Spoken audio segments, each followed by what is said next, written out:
Human rights is, geez, that's a good question. Human rights. Well, that's a tough one. Wow. I don't even know how to give that a definition. I would probably have to do a little bit of homework or something. Any right that I think any, just as a normal, human, any... The rights that humans have. That's a very large debate. Menneskerettigheder kan betyde mange ting. Tú le puedes preguntar a 20 personas y te van a dar 20 diferentes opiniones. Non saprei, è una domanda complicatissima. Because we just take them for granted that they're there, but we don't even consider what they are.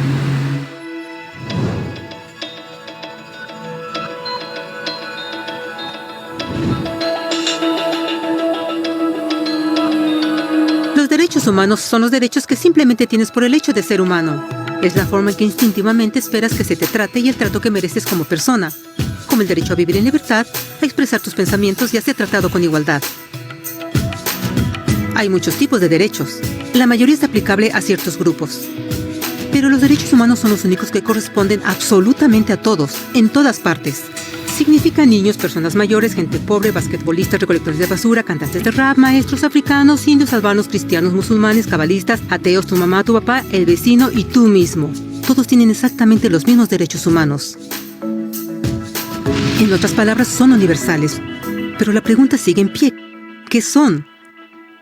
Name the human rights? What the human rights are? The right to live.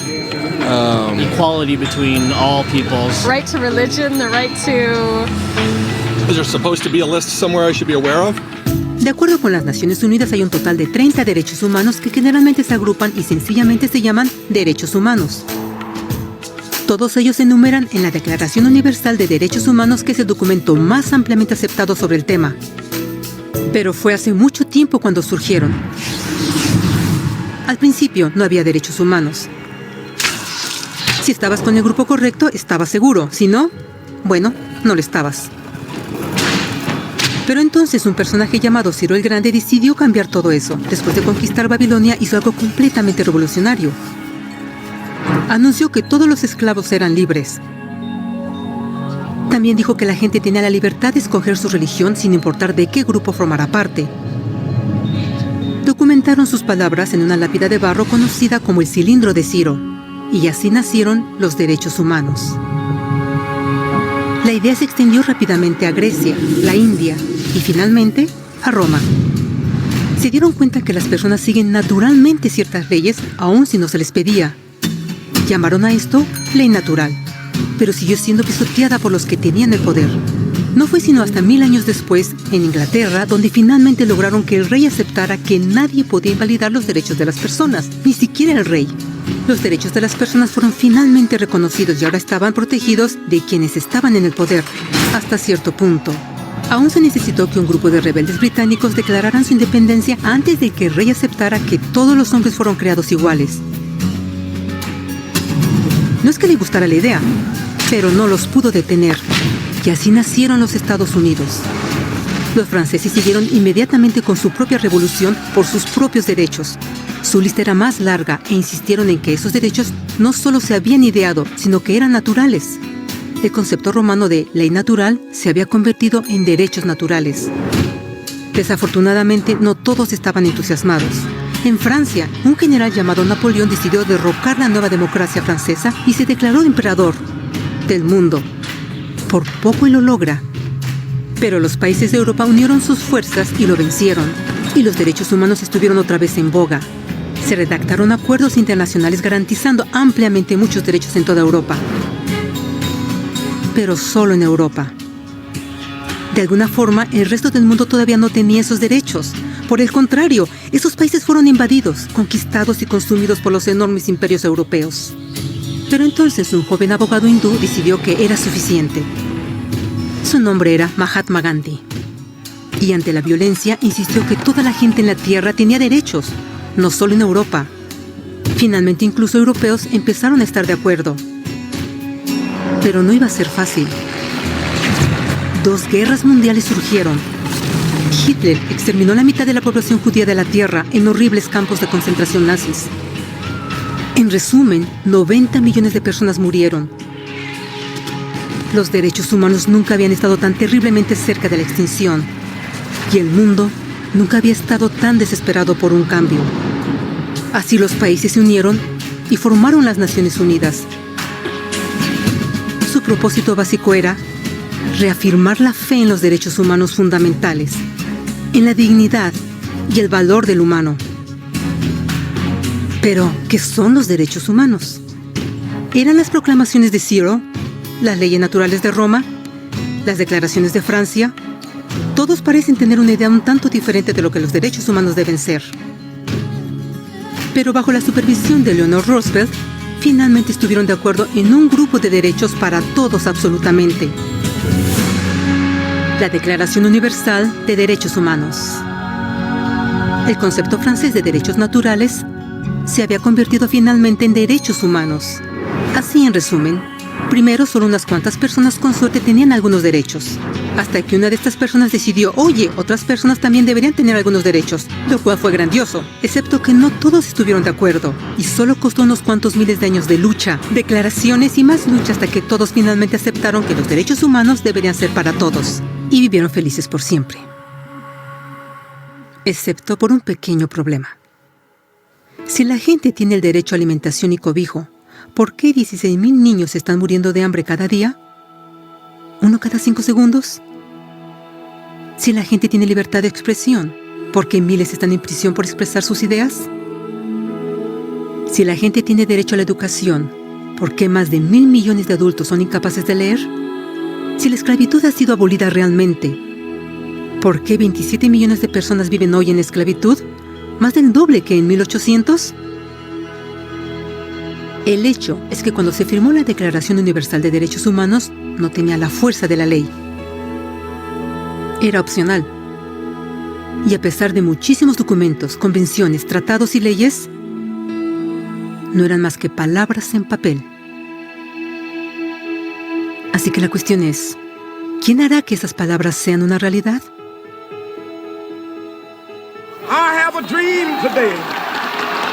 Cuando el Dr. King marchó a favor de la igualdad racial, él estaba marchando por los derechos que habían sido garantizados por las Naciones Unidas desde hacía casi 2 décadas. Pero de todas maneras, él marchó.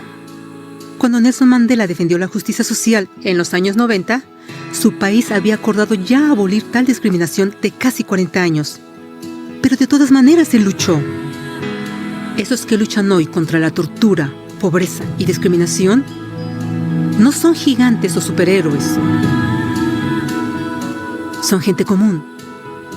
Niños, madres, padres, maestros, individuos de pensamiento libre que no están de acuerdo en estar en silencio, que reconocen que los derechos humanos no son una lección de historia, no son palabras en una hoja de papel, no son discursos, campañas comerciales o de relaciones públicas. Son las elecciones que hacemos cada día como seres humanos. Son la responsabilidad que todos nosotros compartimos, de respetarnos mutuamente, de ayudarnos unos a otros y de proteger a los necesitados. Como Eleanor Roosevelt dijo, después de todo, ¿dónde comienzan los derechos humanos universales? En pequeños lugares, cerca del hogar, tan cercanos y tan pequeños que no pueden ser vistos en ningún mapa del mundo. Sin embargo, son el mundo del individuo común, el vecindario donde vive, la escuela o universidad donde estudia, la empresa, la granja u oficina donde trabaja. Tales son los lugares donde cada hombre, mujer y niño busca igualdad de justicia, igualdad de oportunidades, igualdad de dignidad sin discriminación. A menos que estos derechos tengan un significado ahí, no tendrían significado en ninguna parte.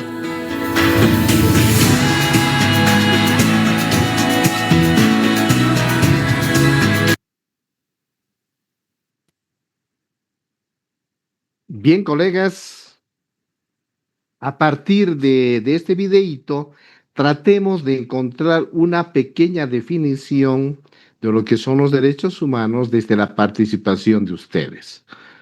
A ver, Cristian, Corina Quispe.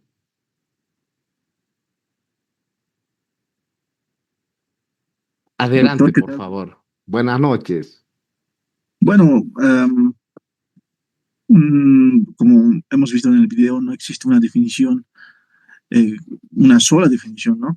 Puede tener varias definiciones el concepto de los derechos humanos, ¿no? Quiero partir desde el concepto de Norberto Bobbio, que Norberto Bobbio distingue tres tipos de derechos, o bueno, los derechos humanos se clasifican, nos dice él, en tres tipos, ¿no? Teológicas, formales y teológicas, tautológicas, perdón. Las tautológicas nos dice que no aportan ningún elemento nuevo a, que permita caracterizar a un derecho humano como tal, ¿no? Este concepto él rescata de lo que nosotros acabamos de ver. Los derechos humanos son los derechos del hombre, son los que corresponde al hombre por el solo hecho de ser un hombre, ¿no? Entonces, bajo esa definición, eh, no hay una definición como tal de los derechos humanos, pero me acoplo más a esa definición. Los derechos humanos son derechos de las personas por el solo hecho de ser personas. Perfecto, gracias. Iván, adelante, por favor. Gracias, doctor. Bueno, desde mi punto de vista y viendo el video, que es un video, un cortometraje bastante ilustrativo referente a la evolución de lo que han sido los derechos humanos, a mi criterio se consideraría como aquel conjunto de principios y normas que reconocen, ¿no?, y protegen la dignidad de todos los seres humanos. Estos derechos pueden ser en el sentido de que los individuos, los ciudadanos que vivimos en esta tierra, en sociedad entre sí, nos relacionamos de alguna u otra forma con el Estado, ¿no?, y las obligaciones que se tienen con ellos. Bajo esta esencia, los derechos humanos serían aquellos derechos simples por ser humano, ¿no? Esa sería mi definición o el concepto que yo tendría por derechos humanos, doctor. Perfecto. Kevin, adelante, por favor. Buenas noches, doctor. Un gusto saludarle. Al igual que usted, estoy un poquito resfriado, así que compartimos la enfermedad a distancia.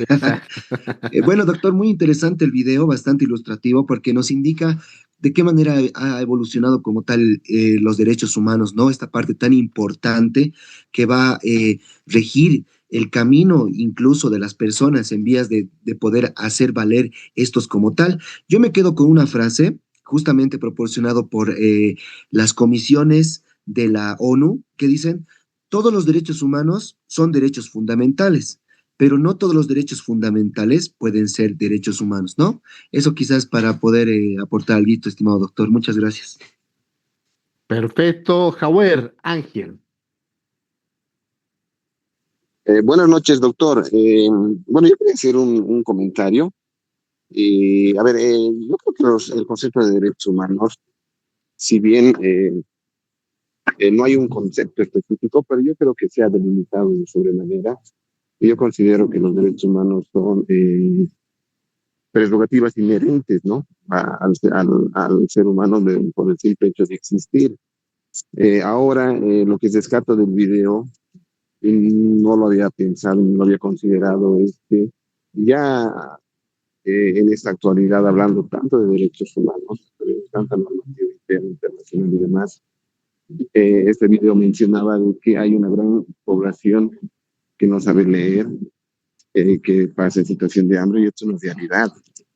Entonces, ¿dónde quedan todas estas acciones que se hacen en beneficio de los derechos humanos, no? Pero sí creo que doctor, el concepto de derechos humanos ya está delimitado. Si bien no hay un concepto bien concreto, yo creo que está delimitado de sobremanera. Gracias, doctor. Gracias, Jauer. Gabriel Arellano. Buenas noches, doctor. Bueno, buenas noches. Para mí, los derechos humanos son los derechos que nos corresponden a todos los seres humanos, ¿no? Son universales, son inherentes, como decían algunos compañeros, los cuales nos corresponden a todos los seres humanos, sin distinción de raza, sexo, nacionalidad, origen étnico, puede ser lengua. Entonces, todo eso abarca lo que son los derechos humanos, doctor. O sea, todo lo que nos corresponde a los seres humanos. Esos son los derechos humanos para mí, doctor. Gracias. Gracias, Harold Alcázar.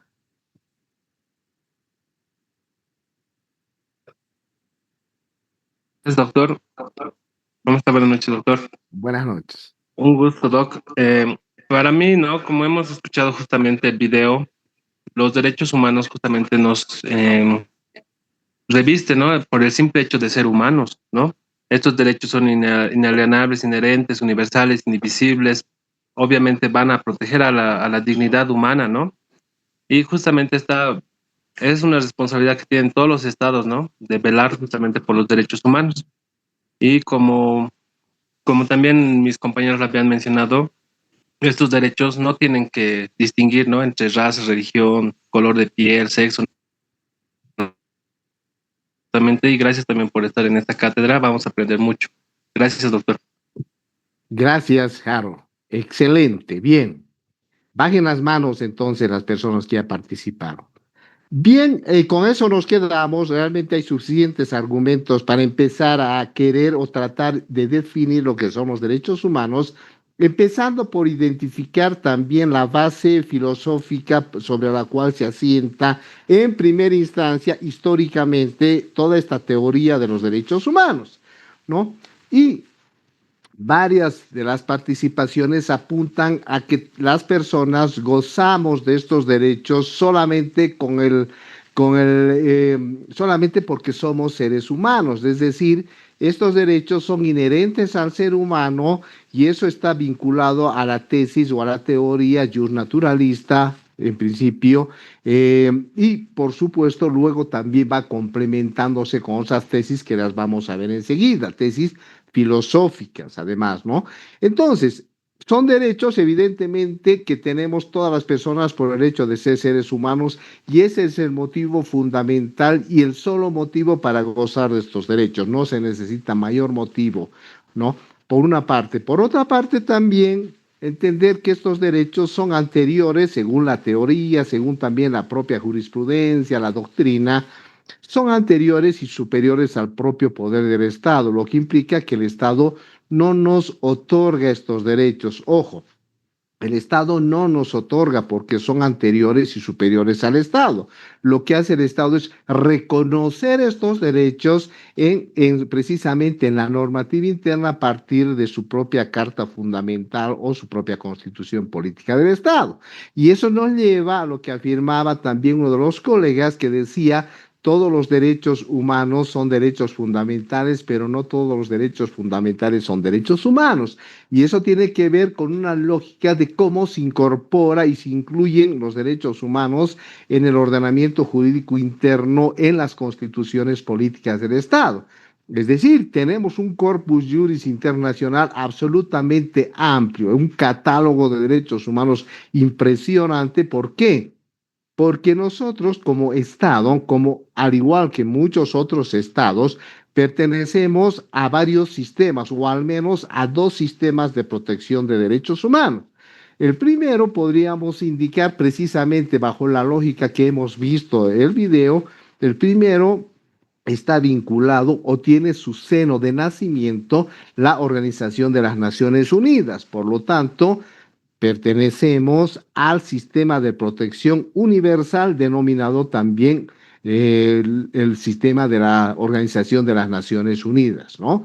Por una parte, pero por la ubicación geográfica en la que se encuentra Bolivia, también pertenecemos nosotros a la Organización de los Estados Americanos, lo que implica que también pertenecemos al sistema de protección regional o al sistema de protección interamericano. Entonces, estamos vinculados a un conjunto de tratados internacionales que han emanado del sistema universal y también del sistema regional.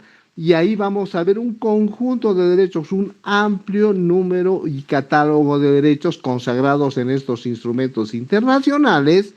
Y estos derechos normalmente cuando son incluidos, y esto es absolutamente una práctica común, son incluidos en los ordenamientos jurídicos internos, en la propia Carta Fundamental, en las constituciones políticas del Estado, entonces adquieren el nombre de derechos fundamentales. Entonces todos los derechos humanos pueden ser derechos fundamentales porque ya se les otorga una jurisdicción, una competencia, un lugar donde pueden ser exigibles tanto por el Estado, también por las personas, por los ciudadanos en relación al poder del Estado o en relación a sus pares. Ahí viene lo que se llama el efecto vertical y el efecto horizontal de los derechos fundamentales, ¿no? Pero no todos los derechos fundamentales pueden ser derechos humanos, porque de pronto, como en Bolivia, nuestra Constitución reconoce algunos derechos, como el derecho al agua, que lo convierte en un derecho fundamentalísimo, si mal no estoy inclusive, y ese derecho fundamental no está en los instrumentos internacionales, por lo tanto, no todos los derechos fundamentales pueden ser derechos humanos. Esa es la lógica con la que nos ha complementado el colega también. Entonces, vamos a ir definiendo eso, ¿no? Todos los derechos o todas las personas gozamos de estos derechos por el solo hecho de ser seres humanos. Ahí nos vamos a quedar en esta parte nada más porque luego vamos a retomar y vamos a profundizar precisamente esta definición y estos elementos constitutivos también de los derechos humanos, sus características, principios, etcétera, y también cuando se configura una vulneración a los derechos humanos, porque nosotros hoy por hoy vemos en noticias, en lo que fuera, todo el tiempo se habla de violación a los derechos humanos. Se han violado los derechos humanos, en muchos casos sin los argumentos necesarios, o en muchos casos también se habla de delitos o de la categoría de delitos haciendo referencia a violación a los derechos humanos, que son categorías diferentes, porque unas pertenecen al ámbito interno y otras pertenecen al corpus juris internacional y no tienen que ver unas con otras, aunque se relacionan cuando los sistemas internos de protección no responden y no tutelan los derechos al interior de los estados. Entonces nos quedamos ahí y vamos a empezar a ver lo que decíamos, las tesis precisamente, había uno de los colegas que ha hablado de las tesis teleológicas, etcétera.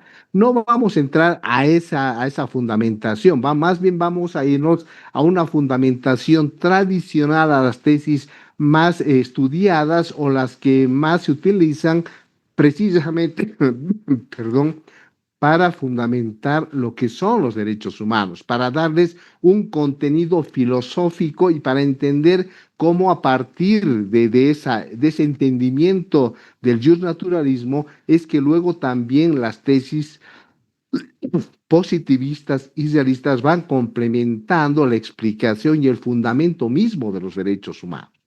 Entonces vamos a empezar con eso y al igual que hace rato corto la cámara para que corra bien la presentación.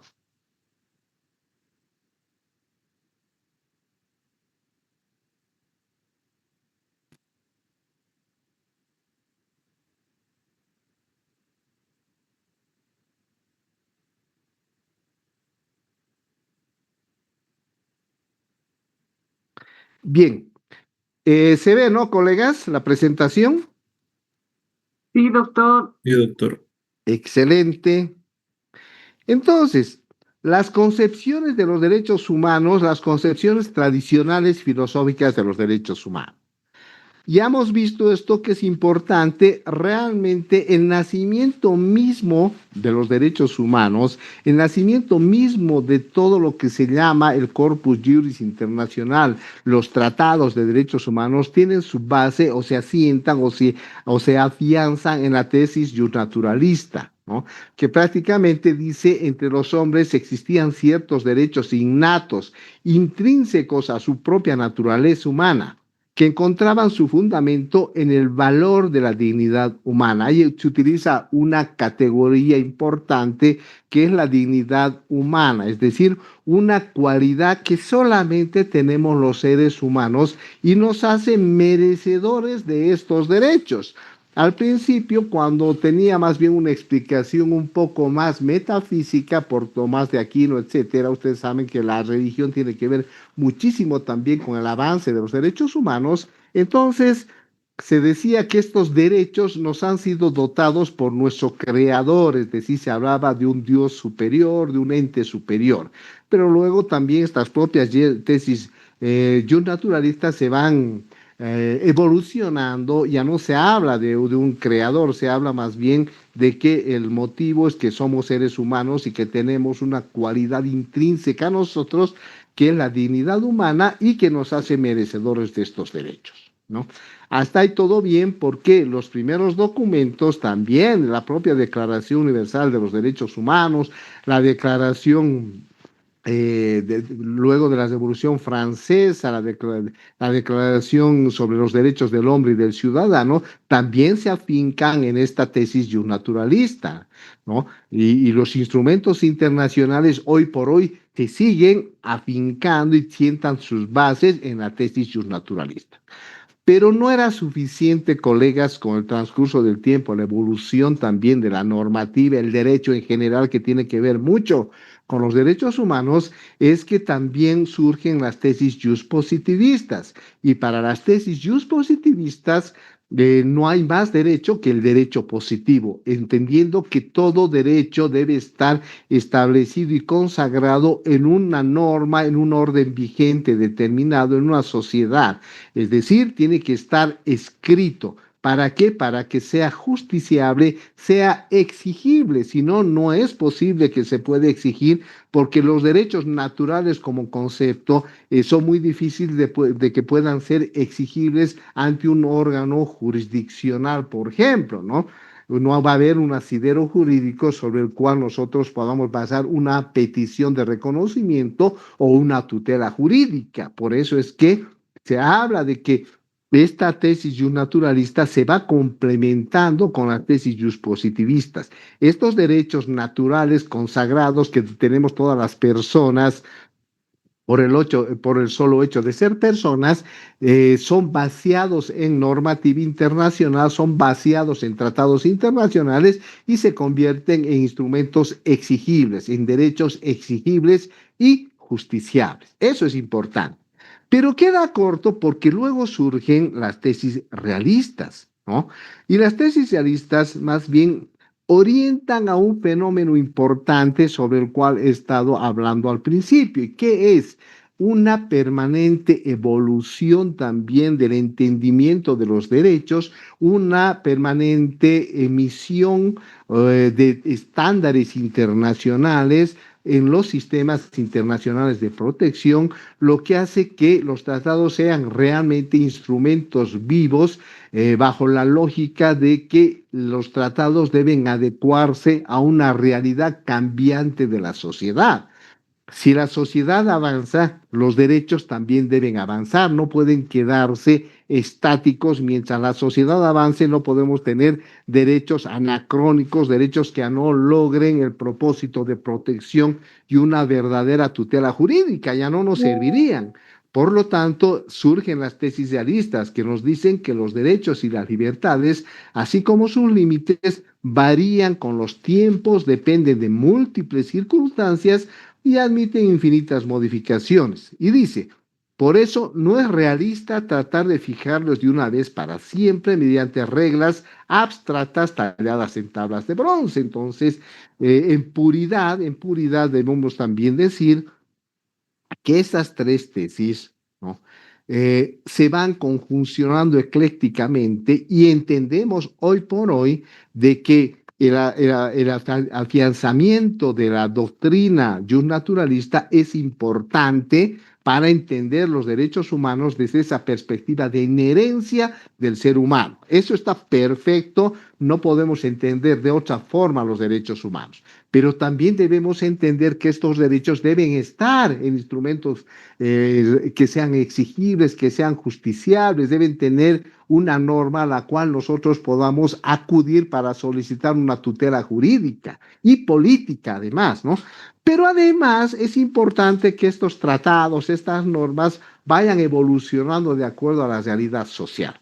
Por lo tanto, estas tres concepciones funcionan sinérgicamente, son importantes, una complementa a las otras y viceversa. Entonces no se puede hablar que solamente los derechos humanos responden a las tesis justnaturalistas, o solamente responde a la tesis justpositivista, o solamente responde a la tesis realista. Entonces eso es importante entender desde ese punto de vista.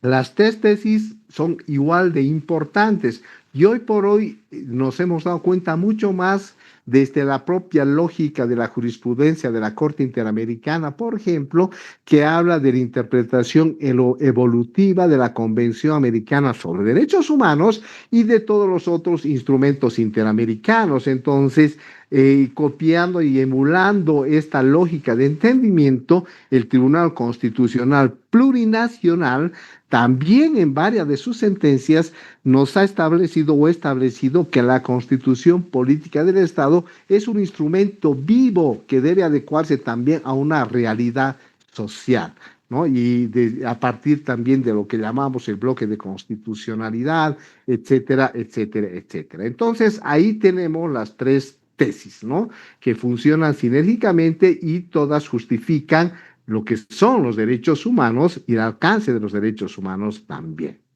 Entonces, pasamos de diapositivas y vemos cómo el justnaturalismo se encuentra precisamente anclado en los primeros textos de derechos humanos. La Declaración de Independencia de Estados Unidos de 1776 consagra y dice: sostenemos por evidentes por sí mismas estas verdades. ¿Qué dice? Que todos los hombres son creados iguales, que son dotados por su creador de ciertos derechos inalienables, entre los cuales están la vida, la libertad y la búsqueda de la felicidad, ¿no? Miren, ustedes van a revisar documentos de la Revolución Francesa, etcétera, o hoy por hoy también los propios tratados internacionales, y ninguno hace referencia a este derecho que consagra la Declaración de Independencia de Estados Unidos, que es el derecho a la felicidad, la búsqueda de la felicidad. Hoy por hoy, recién se ha establecido precisamente en una opinión consultiva de la Corte Interamericana, por ejemplo, el derecho al cuidado. Ustedes han debido ver en las noticias de hace un par de días atrás nada más, el derecho al cuidado como un derecho autónomo que forma parte y transversaliza varios derechos de la Convención Americana sobre Derechos Humanos y de otros instrumentos interamericanos. Primera vez que se reconoce un derecho que es el derecho al cuidado y que no está consagrado específicamente, explícitamente como derecho al cuidado, pero es la primera vez que lo hace la Corte Interamericana en esa opinión consultiva, pero tiene una razón de ser porque es una interpretación también evolutiva de la propia Convención Americana sobre Derechos Humanos, que le da un sentido más lógico a todo lo que son los derechos y el bienestar del ser humano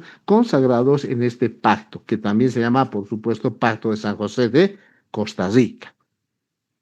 La Declaración de los Derechos del Hombre y del Ciudadano, luego de la Revolución Francesa, en su artículo 1 dice: los hombres nacen y permanecen libres e iguales en derechos. Igual, ¿no? Se afianza en la tesis justnaturalista.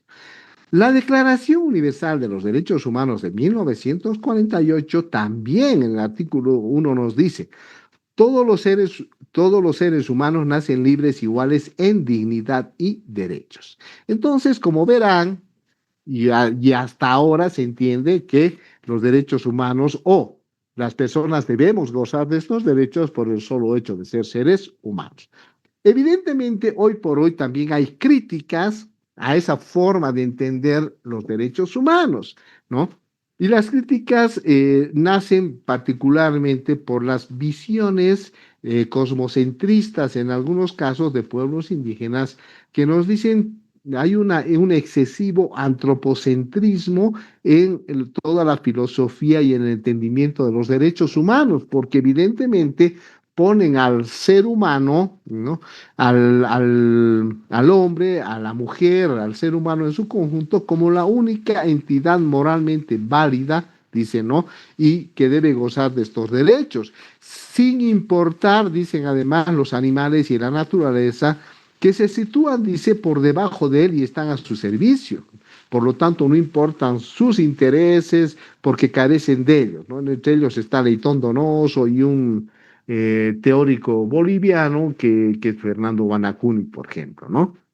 Entonces hay una crítica y Evidentemente entendemos que la lógica cómo nacieron los derechos humanos tienen esa base, es decir, el ser humano es el ser que tiene una dignidad y por lo tanto tiene esos derechos que emanan de la dignidad.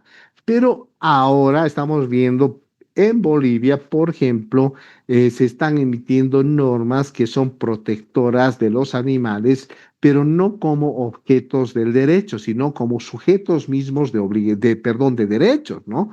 Entonces ahí entendemos que hay un avance importante también en el entendimiento de los derechos humanos que a la postre seguramente va a ir también modificando el entendimiento de lo que son los derechos humanos. Pero bueno, hoy por hoy estamos ahí. Y tenemos también en Bolivia y en varios lugares del mundo un reconocimiento de derechos a la madre tierra, ¿no? Es decir, como un ente sujeto de derechos, un ente además vivo, etcétera. Entonces ahí se rompe un poco también el paradigma inicial de que el ser humano es el único que goza de estos derechos o al menos de los derechos humanos. Entonces se tendrá que ir a mayor debate, discusión. Pero también es importante cómo va luego viendo la interpretación de los derechos, los sistemas internacionales de protección y cómo van complementando los derechos humanos con estos derechos de estas otras comunidades de vida para que realmente sea una protección integral, ¿no? Es decir, si el ser humano no protege los derechos de las otras comunidades de vida, se está haciendo un harakiri, ¿no? Porque de pronto, si no proteges a los animales, a las otras comunidades de vida, tú mismo estás sembrando tu propio ataúd para que luego se acabe el mundo, te acabes vos, fundamentalmente, ¿no? O las condiciones de vida y todo lo que se llama el sistema ecológico que tenemos. ¿Algún comentario, colegas, sobre esta partecita?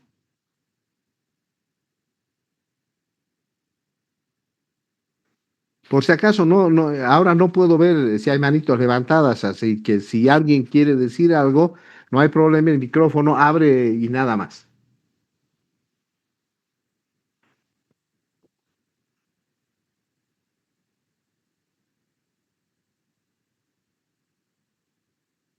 Bien, continuamos.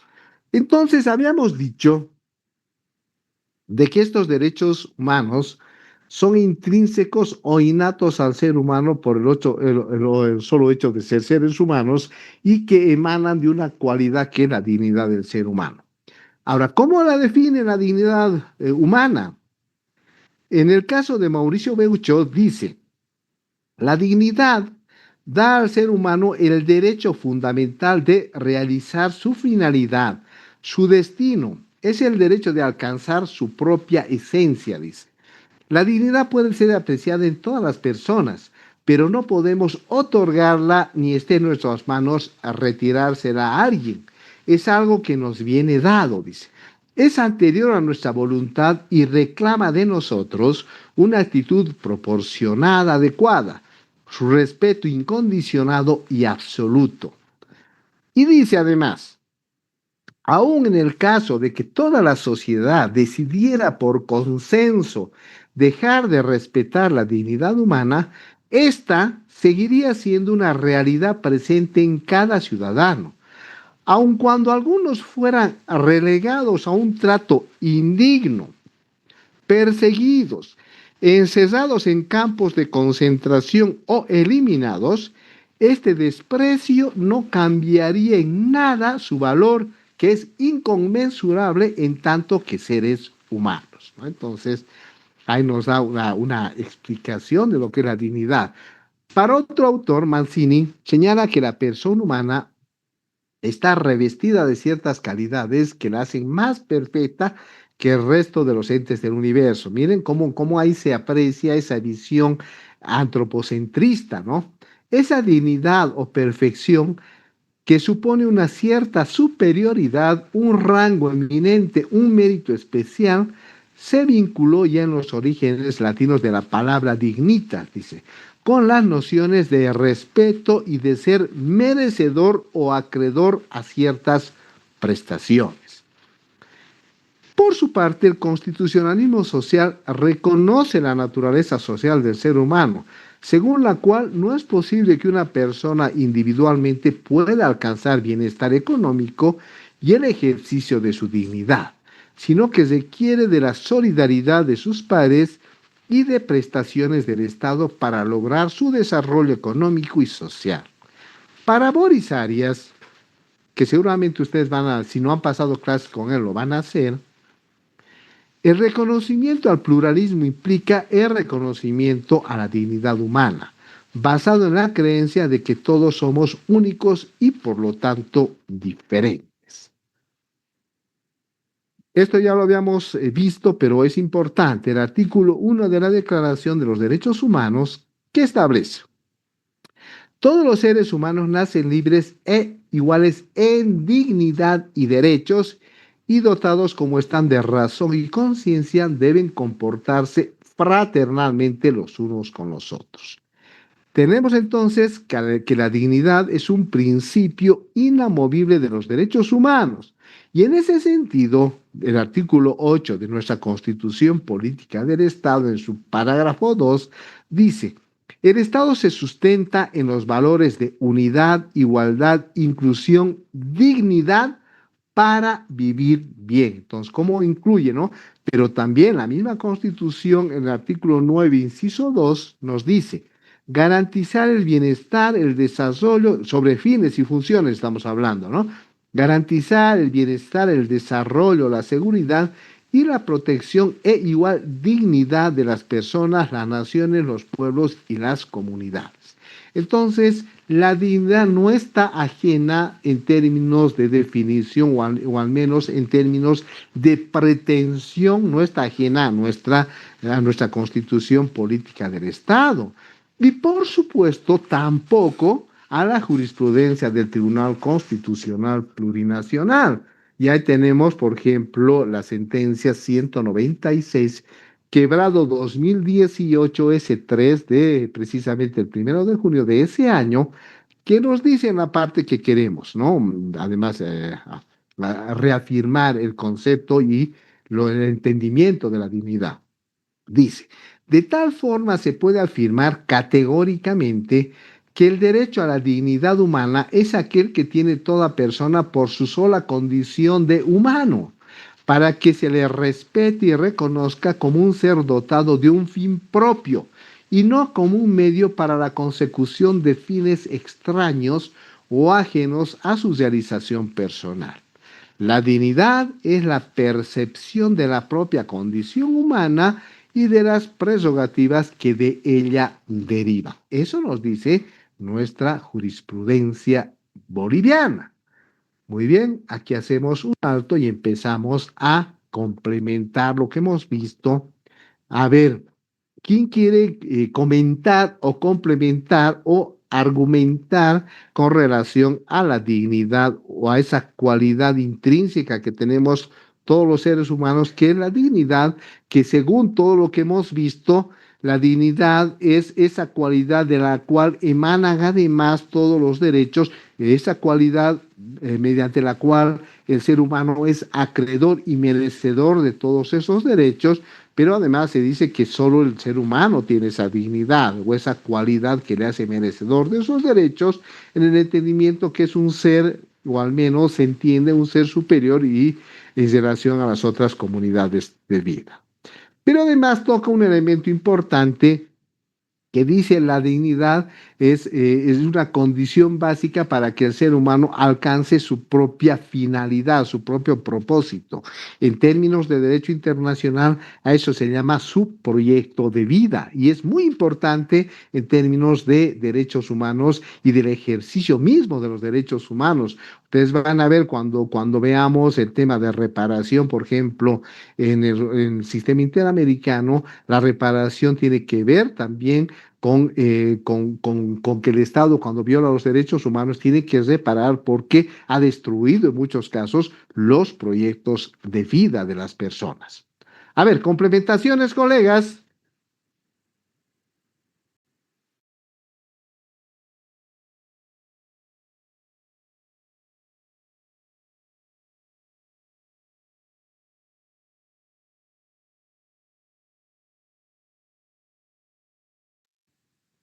Ok, ahora sí. Estaba sin micrófono. A ver, Corina, adelante, por favor. ¿Qué opinas? ¿Qué nos podrías complementar sobre este tema de la dignidad que es intrínseca al ser humano? Corina Chambi.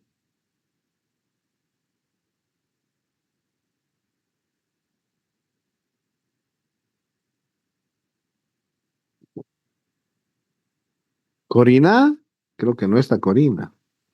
Doctor. Adelante, Cristian. Ahí estás. Sí, doctor, es que me he confundido. Chambi, creo que dijo. Sí, he dicho que Chambi, y veo que tú eres Cristian Corina Quispe, y hay otra persona que es Corina Chambi. Ya, pero. ¿No? En realidad dije Corina Chambi, que creo que no está. Bueno, sí está, pero no está, en otras palabras. A ver, Shirley Paz.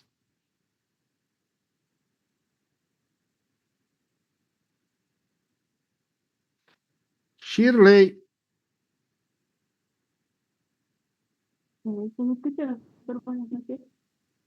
Shirley, adelante, por favor. Con referencia a lo que ha referido, bueno, la dignidad humana es evidentemente algo intrínseco, personalísimo de cada persona, lo cual tiene que ser respetado, ¿no? No solamente por un Estado, sino por toda la sociedad y las personas que nos rodean. En ese sentido, se podría decir que también es un derecho fundamental, ¿no? De cada ser humano. Excelente. Shirley Paz. A ver, Jonathan Vargas.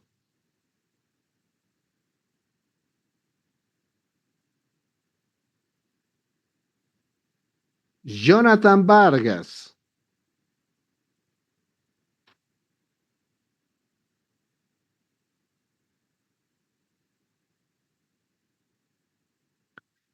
Marisol Gironda.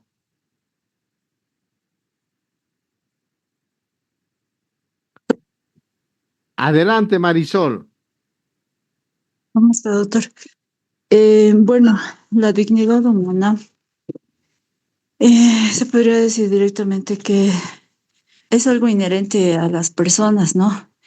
Y se podría decir que es una cualidad que todo ser humano tiene. Y de acuerdo a esa dignidad humana que estamos dentro de una sociedad, pues existen varios derechos. Y también de que el mismo es algo que le pertenece a la persona como tal. O sea, no existe discriminación con respecto a...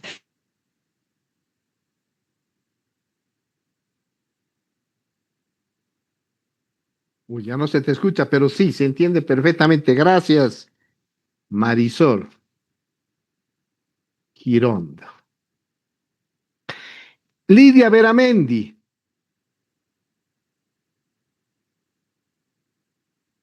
Doctor, buenas noches. Adelante, por favor, Lidia. Buenas noches. Claro que sí. En la dignidad de los humanos, en realidad, en mi comprensión es el ejercicio de los derechos humanos de las personas, ya sean individuales o colectivas, que éstas les permitan vivir y acceder, es decir, acceder o tener una buena vida dentro de la sociedad, ¿no? Entonces, más o menos así la comprendería, doctor. Muy bien, muchas gracias. Luis Cusi. Bien, buenas noches, gracias. Bien, entiendo yo que la dignidad humana no es un privilegio que se concede con base en los méritos personales o una normativa propia de un Estado o las normativas culturales emergentes de países dominantes o estados dominantes, sino es un atributo inherente a toda persona, el cual identifica a ver, con la condición misma del ser humano, de modo que su negación equivale a despojar a alguien de su humanidad. Es lo que yo entendería en una interpretación que hace Bonilla siguiendo una sentencia de la Corte Constitucional de Costa Rica. Excelente. Está muy bien. Alejandro. Doctor, buenas noches. Entendería que la dignidad humana, si bien es una cualidad inherente a todas las personas por el simple hecho de ser seres humanos, también tiene mucho que ver con el reconocimiento que el otro le da del respeto de esos derechos que tiene. Y ese respeto está vinculado también a reconocer la capacidad de autodeterminarse de esa otra persona y aceptar lo que determina para sí esa otra persona, siempre que ese su respeto no cause una afectación a los derechos de otra persona. Entonces hay dos elementos, ¿no? El respeto y el reconocimiento de los otros que lo ven como su semejante. Y el tercero es la igualdad, el entender que la otra persona es igual que nosotros en el marco de sus derechos. A partir de estos tres conceptos, creo que se entiende la dignidad, pero no desde la percepción del mismo sujeto, sino de la percepción que le dan sus semejantes. Excelente, buen aporte y gracias por los aportes, son importantes. Entonces, la lógica tiene que ver, primero, que todos los seres humanos gozamos de esa dignidad por el solo hecho de ser seres humanos y que nos hacen merecedores además de estos derechos consagrados en los tratados internacionales, pero fundamentalmente hay un principio que además es derecho y es una garantía, que es el principio de igualdad y no discriminación. Entonces, no podemos hablar de derechos humanos sin hablar precisamente de este principio garantía y derecho. ¿Por qué? Porque precisamente la idea de los derechos humanos, de toda la doctrina, jurisprudencia, es lograr que todas las personas gocen de los mismos derechos y la misma protección que deben gozar con relación unos en relación a otros. Pero ojo, no implica que todos somos iguales. Esa es la gran diferencia. Por eso Boris Arias decía el concepto de la diferencia, igualdad en la diferencia, es un concepto importante que te dice, hay una palabra, una frase que dice trato igual a los iguales y desigual a los desiguales. Eso tiene una lógica, al parecer parecería discriminatorio, pero sin embargo, cuando recogemos y tratamos de entender bien el concepto, entonces, ¿qué nos dice? Que en la sociedad no todas las personas somos iguales. Hay personas que han tenido o que tienen mayores oportunidades de ejercer sus derechos. Y ponemos un ejemplo, por ejemplo, las personas con discapacidad. Entonces, las personas con discapacidad no han tenido las mismas oportunidades que tenemos las personas que no tenemos ninguna discapacidad. Una persona que tiene una discapacidad visual es muy difícil que pueda tener las mismas oportunidades y desarrollar sus potencialidades. Entonces, estas personas merecen un trato preferencial diferenciado que le ayude, ¿no? Que le ayude a igualar oportunidades con relación a las otras personas. A eso se llama acción afirmativa, que también la vamos a ver. Entonces, por eso hay leyes de acciones afirmativas o normas de acción afirmativa que solamente están destinadas a ciertas poblaciones, porque hay que además hay una desventaja social de unas personas con relación a otras. Vamos a poner en ejemplo esto para que se entienda perfectamente. Luego vamos a retomar, pero vale la pena ahora.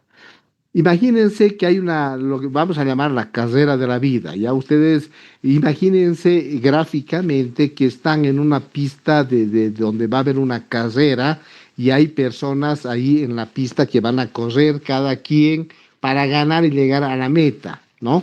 Entonces imagínense también de que todas las personas están en el lugar de partida, van a partir del mismo lugar. Perfecto, eso está bien. A eso se llama igualdad formal, ¿no? Lo que planteamos siempre y decimos igualdad en derechos. Todas las personas tenemos los mismos derechos. Esa es la igualdad formal. Pero la igualdad formal no necesariamente es suficiente. Para que alcancemos una igualdad material real, se necesitan algunas acciones afirmativas. En esa carrera de la vida, cuando estamos viendo en este inicio de la carrera a todas las personas en el mismo lugar, pero de pronto identificamos a un atleta, que tiene absolutamente todas las condiciones físicas, no le falta ningún miembro, etcétera, mientras que al lado está una persona en silla de ruedas, y al lado está una persona que no tiene una pierna, y al lado está un niño o una niña. Entonces, ¿será que a partir de esa igualdad formal, porque todos están en el mismo lugar, podemos decir todas las personas tienen los mismos derechos y ahí están en esta carrera de la vida, están en el mismo lugar, por lo tanto no hay discriminación? Eso sería bajo la perspectiva de una igualdad formal. Pero entendemos también que hay desventajas sociales que son fáciles y evidentes de distinguir. Es imposible pensar que la persona que no tiene una pierna, una persona ciega o un niño pueda competir con un atleta. ¿Ustedes creen que sí? Se entiende que va a llegar, ¿quién va a llegar primero a la meta en esas 4 o 5 personas? ¿Quién va a llegar primero a la meta? ¿Qué dicen? ¿Quién llega primero a la meta? La persona que está saludable, doctor. Exacto, la persona que no tiene una discapacidad, aquella persona que no le falta ningún miembro, que puede ver perfectamente, va a llegar a la meta mucho más rápido. Entonces, entendemos que ha tenido mayores oportunidades esta persona con relación a las otras, ¿no? Entonces, ¿qué? El principio de igualdad y no discriminación desde esa perspectiva tiene la lógica de generar también lo que se llama acción afirmativa, trato preferencial diferenciado, algunos le llaman, para que esta desventaja social sea salvada con que el Estado genere acciones afirmativas que solo benefician a ciertos sectores para lograr una real igualdad de oportunidades, lo que se llama equidad, que orienta siempre a una justicia social. Entonces, para seguir con el ejemplo, entonces ahí tenemos la línea de partida. Muy bien. Entonces, con un estudio científico, entonces vamos a ver cómo realmente se podría aplicar un trato preferencial, una acción afirmativa. De pronto un científico nos dirá, luego de los estudios que haga, nos dirá, bueno, está bien, la persona que no tiene ninguna discapacidad, que está saludable, lo que fuera, va a partir de aquí. La persona que tiene sillas de ruedas, porque ya hemos hecho las posibilidades, qué oportunidades tiene de ganar, etcétera, va a partir de este lugar, digamos, no sé, 80 metros más adelante. El niño va a partir de este lugar porque ya hemos visto también sus potencialidades, su oportunidad. Va a partir de aquí. La persona ciega va a partir de aquí, entonces va a ubicar en diferentes lugares, cosa de que realmente se cumpla lo que llamamos la igualdad real, material. Y cuando se escuche el disparo de partida, realmente todas tengan la posibilidad de llegar a la meta y ganar esa carrera. ¿Sí me dejo entender, colegas? A eso se llama acción afirmativa y a eso apunta también el principio de igualdad y no discriminación cuando se habla de alcanzar realmente la equidad y justicia social, es decir, la igualdad real y material. En Bolivia tenemos acciones afirmativas, que también las vamos a ver, pero sin embargo, una de ellas, por ejemplo, podríamos hablar del trato preferente en los bancos. Ustedes saben que hay un trato preferente para adultos mayores o adultos mayores que no hacen colas en algunos lugares. ¿Por qué? Porque no tienen la posibilidad material, muchos de ellos, para poder hacer colas y estar parados una hora o 45 minutos. Entonces tiene una caja en un banco, etcétera, que tiene un trato preferencial para ellos, para mujeres, por ejemplo, embarazadas, etcétera, ¿no? O mujeres que están acompañadas con niños, etcétera, ¿no? Porque no tienen las mismas oportunidades de lograr realmente hacer esa cola, ¿no? Y esto tiene que ver también, colegas, cómo el Estado tiene que generar estos mecanismos de acción afirmativa para lograr una igualdad de oportunidades. Hay una ley sobre las personas con discapacidad que establece que toda la masa laboral, por ejemplo, de las entidades públicas debe ser ocupada el 4% por personas con discapacidad. Eso garantiza de que al menos algunas personas entren a trabajar, que no han tenido las mismas oportunidades y no las van a tener si es que no se aplican estas acciones afirmativas. ¿Algún comentario, colegas? Adelante, por favor. Iván. Y luego Alejandro. Bueno, Alejandro ha bajado la mano. Ya, Iván. Profesor, buenas noches, ¿cómo está? Tengo una duda o no sé, quisiera que usted me pueda explicar esto. Claro, entendemos que los derechos humanos son facultades que se atribuyen inherentemente a los seres humanos y que la dignidad es el respeto a esa condición de ser humano. Pero entonces se podría decir que los derechos humanos, que la dignidad es un derecho humano reconocido, o bien que para poder proteger la dignidad humana se reconocen derechos humanos. No sé si me dejo entender, o sea, es como el huevo y la gallina, ¿cierto? Sí, entiendo. No entiendo muy bien cuál sería, o es un tema más ético, filosófico, o cómo es se más discute. filosófico. ¿Por qué? Lo que nos plantea que la dignidad es una cualidad del ser humano. Esa cualidad nos ayuda a encontrar un fin propio, una existencia propia, ¿no? Esa dignidad no es un derecho en sí mismo, aunque para algunos autores te dicen el derecho a la dignidad, ¿no?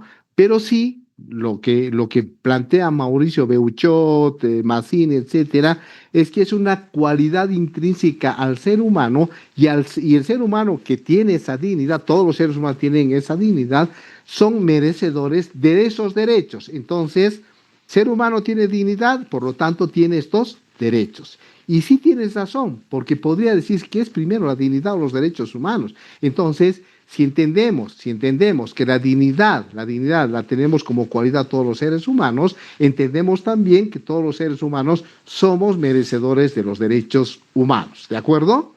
Alejandro, y luego Gabriela. Doctor, buenas noches. Como aporte quisiera opinar.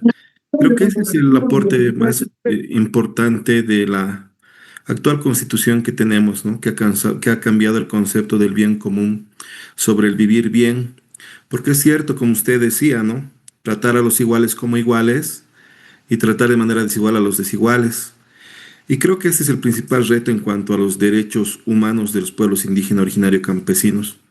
Porque desde nuestra visión urbana, vamos a decir, no necesariamente nuestro criterio tiene que ver con la dignidad de los pueblos originarios. ¿En qué sentido? Cuando lo hacemos fuera de su contexto, por ejemplo, nosotros pensaríamos que para poder vivir dignamente necesitamos tener luz, agua, todo eso que bien hacen, ¿no? A la forma de vida que tenemos nosotros. Pero en el caso de los pueblos indígenas originarios campesinos tiene mucho que ver con su forma de vida, donde de repente para ellos no es importante tener un departamento de 3 dormitorios con un jacuzzi, sino para ellos es importante tener agua, que es, no vamos a decir potable, pero acceso al agua, ¿no? Como por ejemplo pasa en el oriente boliviano, o como por ejemplo el derecho a que se respete sus costumbres y tradiciones. De ahí de repente que con una visión urbana se han encarado muchos proyectos de desarrollo para atender los derechos indígenas, originarios y campesinos en materia de derechos humanos fundamentalmente, pero se lo ha hecho desconociendo esta concepción y modus vivendi que tienen ellos, ¿no? Cuando lo ideal sería reforzar ese modus vivendi y no por ello sean menos dignos, ¿no? Ni no necesariamente vincular la dignidad a la forma de vida que tenemos nosotros, doctor. Excelente aporte y ahorita vamos a comentar eso. Gabriela. Doctor, bueno, en base a lo que iba manifestando, ¿no? Entonces, para mí, en mi criterio, ¿no, doctor? La dignidad, entonces sería humana, la dignidad de la persona humana sería el valor básico que fundamentaría los derechos humanos, los cuales constituirían una garantía para el pleno desarrollo de cada ser humano en este mundo, ¿no? Lo cual ellos irían a reconocerse, a reclamar, una vez que tenga dignidad humana, podríamos reclamar el reconocimiento de nuestros derechos, ¿no?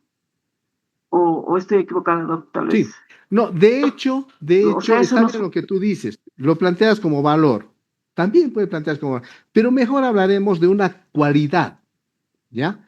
Es una cualidad que tienen solo todos los seres humanos, pero tienen por el hecho de ser seres humanos, y esa cualidad le hace merecedor de todos los derechos. Esa cualidad de ser humano, esa cualidad de la dignidad, le hace merecedor de todos estos derechos. Entonces, así hay que plantearlo, ¿no? Entonces, no es una tenemos cualidad. dignidad. Todos tenemos dignidad. ¿Se acuerdan que Mauricio... ¿Perdón? Si no hay dignidad, entonces no reclamaríamos los derechos que estuvieran estipulados, reconocidos, ¿no? Claro, En las instancias. claro. Pero te dice Mauricio Bechot, no hay ser humano que no tenga dignidad. Aunque estuvieran sometidos, torturados, encerrados, eso no varía en absoluto la dignidad que tiene ese ser, ¿no? Porque además esa dignidad es inconmensurable. Esa cualidad es algo que está anterior a las leyes, anterior al Estado, etcétera, y que poseen todos los seres humanos por el solo hecho de ser seres humanos. Entonces, esa es la lógica de entendimiento. Entonces, por principio, todos los seres humanos tenemos dignidad, todos. Otra cosa es que hay atentados contra la dignidad, pero eso no nos quita la dignidad, no suprime nuestra dignidad. Es como decir, se te quitó el derecho a la libertad, por ejemplo, en Guantánamo. Se les quitó su derecho a la libertad, por lo tanto no tienen dignidad. No. Se les restringe su derecho, se les quita el derecho a la libertad, pero esas personas tienen dignidad. Y esa dignidad debe ser respetada. Y si no lo es, se está atentando contra la dignidad, pero no implica que no la tienen. Como también se atentan contra sus derechos, pero no implica que no tienen derechos. ¿Sí? ¿Me dejo entender? Excelente. Gracias, Gabriela. Ahora, hay un tema... Excelente. Hay un tema que plantea Alejandro. ¿Quién ha planteado el tema? No. Esto que estamos hablando de la cosmovisión indígena. Alejandro, ¿no? Sí, doctor, sí. Mira, es importante lo que tú estás planteando. ¿Por qué? Porque precisamente en base a lo que decíamos, y así lo has interpretado, y es lo correcto, ¿no? No puede ser tratado los pueblos indígenas bajo la perspectiva occidental o los criterios de satisfacción de derechos o estándares que nosotros los tenemos desde la visión citadina o occidental, o como quieras llamar. Vamos a llamarle una visión citadina urbana, como tú lo has planteado, digamos, ¿no? No es lo mismo. Estas personas, primero, que tienen un diferente entendimiento de lo que es su propia realidad, no es la misma realidad que tenemos nosotros. Un primer elemento. Un segundo elemento. El vivir bien tampoco es un concepto que refleja verdaderamente la concepción de lo que es el Sumas Camaña, Ibimarae, Sumas Causa, no es, porque estos conceptos en idiomas nativos no pueden ser traducidos al español, al castellano, no. ¿Por qué? Porque el vivir bien para los pueblos indígenas tiene que ver con una profunda concepción filosófica, una profunda concepción de apego a su tierra, territorio, a sus ancestros, ¿no? Entonces nosotros entendemos, por ejemplo, el derecho a la propiedad como un derecho, una relación de nosotros con algo que tenemos materialmente, un terreno, una casa, un departamento y ya. Nos expropian, nos dan plata y punto, ahí se acaba y nos compramos otro departamento, lo que fuera, o lo vendemos.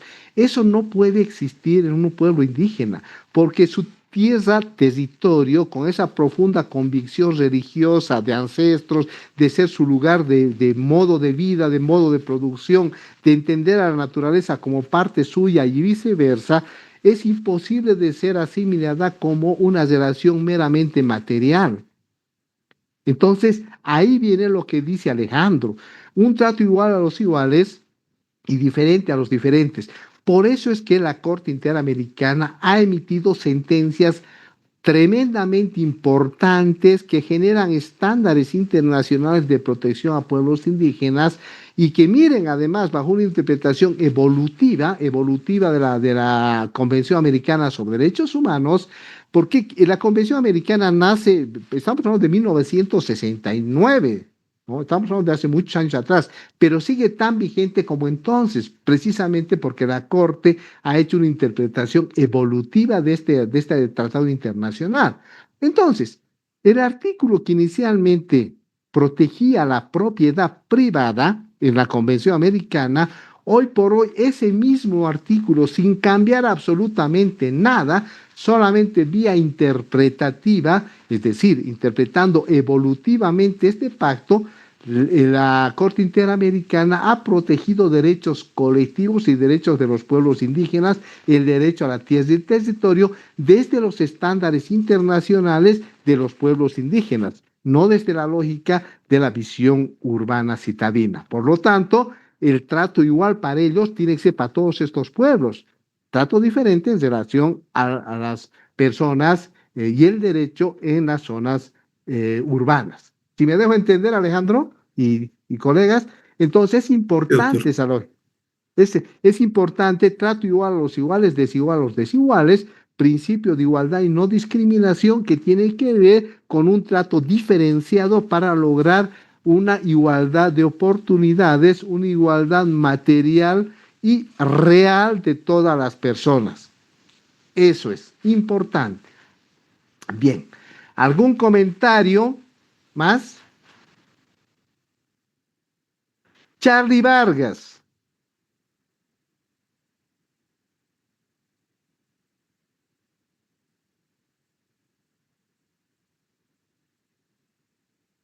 Charlie Vargas.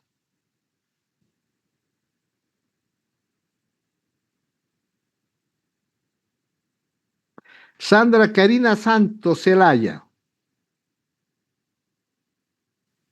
Presente, doctor. Adelante, por favor, comentarios, complementaciones, aportes.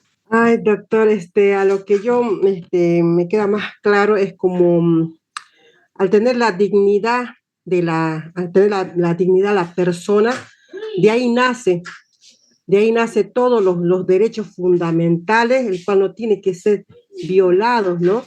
Entonces yo me quedo con ese concepto, tal vez, doctor, no sé, yo lo veo de esa manera. Está bien. Sin la dignidad no tendríamos derechos, no saldría de ahí los derechos. Muy bien. Y la diferencia entre igualdad y derechos, claro, obviamente es totalmente diferente. Los derechos existen en cada estado, ¿no? Pero la igualdad sí o sí hay una diferencia porque no somos todos, no tenemos todas las mismas capacidades. Entonces, sí o sí, para mantener los derechos fundamentales de las personas, tienen que existir las normas que regulen y se hagan valer la igualdad, doctor. La igualdad ante los derechos, ¿no? Eso sería, doctor. Entonces, para aclarar un poquito, la igualdad y no discriminación es un principio, es una garantía y es un derecho. Todos debemos ser iguales, ¿no ve? Pero para ello, para realmente lograr una igualdad real y material, el Estado debe generar condiciones para que ciertos sectores con mayor vulnerabilidad o mayor situación de indefensión logren las mismas oportunidades y ejercer sus derechos al igual que el resto de la población. A eso vamos a llamar acciones afirmativas para lograr una igualdad real, sustantiva, material. ¿De acuerdo? Sí, doctor. Excelente. A ver, Milenka Arrando Calderón.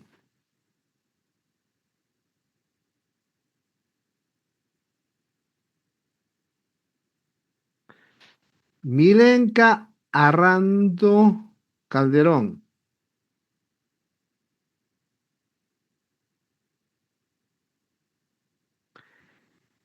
Romerus Camaita.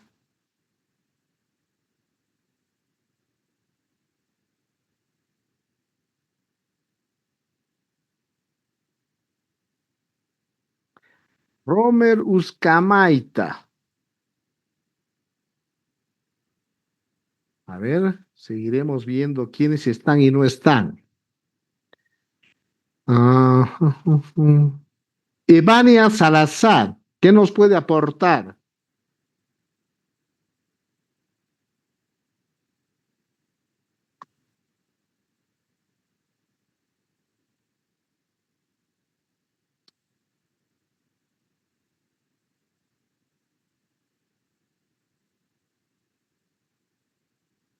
Carmen Ponce, ¿qué nos puede aportar? Doctor, buenas noches. Hola. Sí, adelante, adelante. Te escuchamos, Doctor, Carmen. gracias, doctor. Bueno, partiendo en cuanto a lo que nos mencionaba usted, se puede tal vez llegar a un pequeño resumen en el cual parto, donde dice que la dignidad humana llegaría a ser un principio básico en los cuales están reflejados en muchos instrumentos internacionales de derechos humanos, como ser en algunas declaraciones que ha emitido los derechos humanos, la Convención Americana sobre los Derechos Humanos y tratados, así también como convenios internacionales. Por lo tanto, la dignidad humana implicaría respeto por la autonomía y la libertad de cada persona, el reconocimiento de la igualdad y la no discriminación, y también la promoción de justicia y la igualdad de oportunidades. En ese entendido, la dignidad humana es un derecho fundamental que debe ser respetado y protegido por todas las circunstancias y por todas las personas. Sí, no, sí, está bien, es un principio, es una cualidad, algunos dicen es un derecho, pero está bien. Ahí podemos discutir un montón, pero la idea es avanzar, porque evidentemente se puede plantear como derecho, se puede plantear como principio, se puede plantear también como una cualidad. Según lo que plantea Beuchot, Mazzini, es una cualidad que tiene el ser humano. Scarlett. Doctor, buenas noches. Adelante, por favor. Ya, la dignidad humana es la percepción de la propia condición humana. Esto lo estoy extrayendo de la sentencia constitucional 196, que incluso cita en el caso que mencionaba el doctor Caiguara. En el sentido moderno es un conjunto de creencias, valores, normas e ideales que asumen como postulado un valor intrínseco a la condición especial del humano y que implica una forma superior de existir.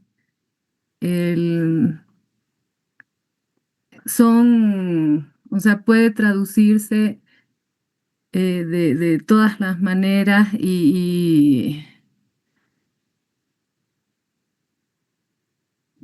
es la cualidad de la condición humana, ¿no? Que no se puede retirar a las personas y que es precisamente para poder ejercer sus derechos y que están reconocidos en todos los instrumentos internacionales. Excelente. Y cito en palabras de González Pérez, la definición que nos dio, y que es una cualidad intrínseca, irrenunciable, inalienable de cualquier ser humano y que cualifica al individuo, ¿no? Es una cualidad.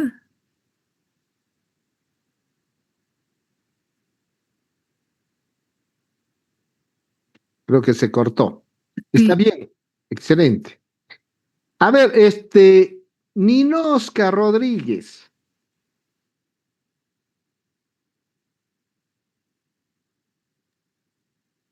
La palabra, doctor. Adelante, por favor. Doctor, tal vez podría complementar tal vez como un derecho fundamental.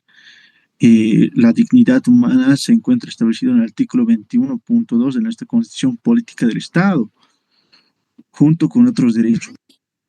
Adelante. El también los refuerza de manera contundente cuando declara que la dignidad y la libertad de la persona son inviolables, ¿no? Respetarlas y protegerlos es un deber primordial. Entonces lo encontramos como un derecho fundamental. Correcto. Gracias. Excelente. Entonces, es un valor, una cualidad, un derecho. Sí, no hay problema. ¿Por qué? Porque al final, como decimos, de ahí, de la dignidad, de esa cualidad emanan todos los derechos. Entonces, todos los derechos están ligados siempre a la dignidad. Y para poner un ejemplo y que se entienda, cada derecho va unido intrínsecamente a la dignidad. Por ejemplo, y retomando lo que decía Alejandro, bueno, ocurre, y esto les cuento porque es una realidad, ¿no?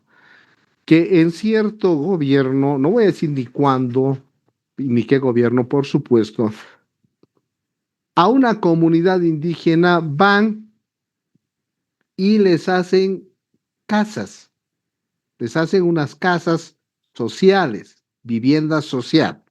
Muy bien. Pero ¿qué es lo que pasa? En esa comunidad indígena no había llegado ni agua, no había electricidad, no había alcantarillado, no había servicios básicos. Entonces, ¿qué pasa bajo el concepto del derecho del acceso a la vivienda? Entonces, si una vivienda no tiene estos servicios básicos, no tiene agua, no tiene electricidad, no tiene alcantarillado, etcétera, se dice que no es una vivienda digna para un ser humano.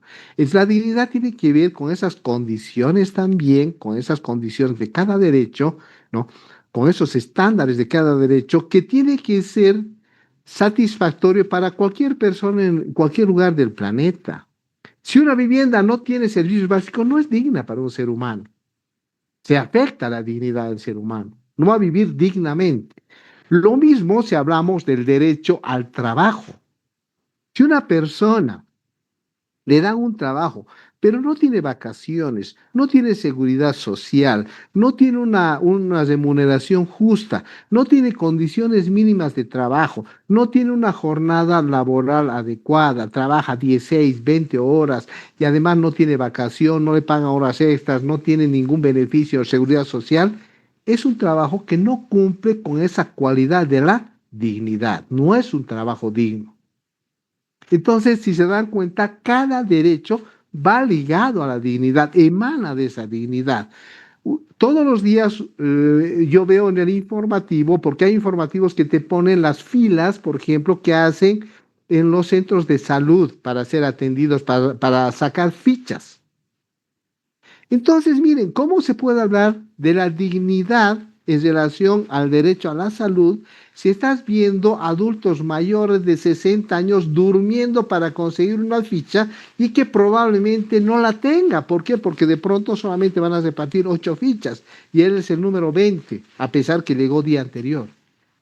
Entonces, la salud, el derecho a la salud no es digno porque no le permite un principio fundamental o una condición que es el acceso a la salud para todos y todas. Y el acceso tiene que ver también el acceso material, el acceso geográfico, el acceso en inmediatez, el acceso también en términos económicos, en fin. Entonces, cumplen las condiciones. Igual, por ejemplo, con el derecho a la educación. Doña Katarina Tomaszewski, que era una relatora de las Naciones Unidas sobre el derecho a la educación, ha creado las 4 A's de la educación para decir, se cumple con estas 4 A's, entonces esa educación es digna. Les pongo un ejemplo, ¿no? Y probablemente ustedes sepan muchos más que yo.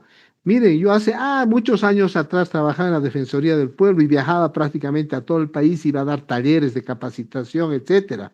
Y un día voy a un pueblito alejado y en la mañana despierto a las 7 muy temprano. Bueno, no es muy temprano para los que están en los pueblos, los que viven ahí, ¿no? Pero bueno, veo que había algunos niños y les veo con guardapolvos, niños y niñas con guardapolvos. Pero y luego, cuando yo salgo tipo 8 de la mañana, yo buscaba dónde era la escuela. No había escuela ahí.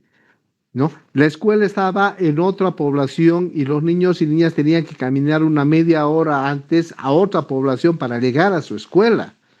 Entonces, bajo la lógica, además de cómo entienden los niños su relación con el trabajo y con la familia, entonces, escúcheme, no era pues el niño de que se levantaba, tomaba su desayuno y le mandaban a clases, no. Ese niño y esa niña se levantaban a las 5 de la mañana, tenían que ir a su chacra con su papá, con su mamá a trabajar hasta las 7, 7:30, luego se ponían su guardapolvo, se lavaban a lo que podían y ponían su guardapolvo y se iban a la escuela. Llegaban a la escuela y se dormían. Entonces, ahí se ve que ese acceso al derecho a educación estaba limitado, no se cumplía con el acceso geográfico ni con el acceso en términos también de calidad educativa. Por lo tanto, la educación no estaba acompañada de esa cualidad de la dignidad. ¿Sí me dejo entender ahora? Entonces, siempre debemos ver estos elementos y por eso se han generado los estándares de derechos humanos que hacen a la dignidad, que hacen a cada derecho. Bien, continuaremos ya para entrar más en materia.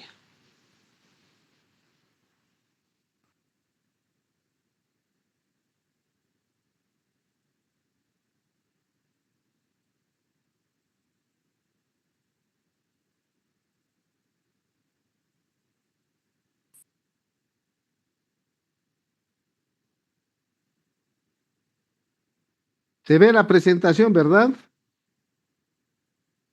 Sí, doctor. Excelente. Entonces nosotros, para entender también cómo ha ido evolucionando históricamente los derechos humanos hasta que se empiecen a generar los primeros instrumentos y toda esa construcción normativas del Corpus Juris Internacional, nos vamos a ubicar en la Segunda Guerra Mundial. ¿Por qué? Porque todo lo demás ya lo hemos visto en el video, cómo realmente desde el principio con el cilindro de Ciro, cómo van generándose la Revolución Francesa, etcétera, van empezando a construirse la Carta Magna, etcétera, van empezando a ver los primeros rasgos de una construcción de derechos que luego se van a llamar derechos naturales.